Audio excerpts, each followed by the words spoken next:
The police officer pulled over a car that had run a red light. To his surprise, the driver looked at him and said, "I'm the newly appointed police chief." The officer immediately saluted. The chief smiled and was about to drive away when the officer pressed his hand on the car window. "Excuse me, could you please show me your driver's license?" The scene then shifted to the police station, where the officer's superior was scolding him. "The chief's first day on the job, and you give him a ticket. Do you even want to keep your job?" But the officer insisted he was right, even though the stubbornness had already gotten him transferred from the criminal investigation unit to the traffic police. Soon, the officer was called to the chief's office. He thought he was in for another scolding, but instead, the chief smiled at him and said he had an important mission for him. It turned out that the city's security had been deteriorating, with several bank robberies reported, leading to public complaints about police negligence. The newly appointed chief wanted to conduct a bank robbery drill and have it broadcast live on television to show the citizens how professional the police department was under his leadership. And who better to play the robber than the officer who had given him a ticket on his first day? The officer, who was always straightforward in his work, accepted the note that said robber on it and quietly said, "You'll regret this." The chief smiled and said, "Do your job well, that's all I ask." The officer, known for his single-minded approach,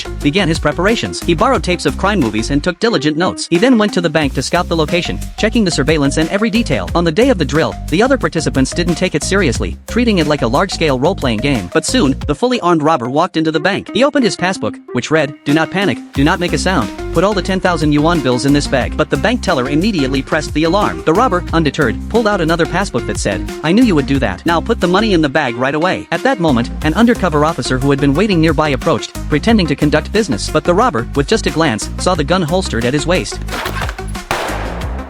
The undercover officer was stunned. Was he already out of the game? The robber pointed his gun at the crowd and shouted, "Nobody move." He then rushed at the security guard, took his gun, and yelled for everyone to raise their hands. The undercover officer thought it was just a drill. Why be so serious?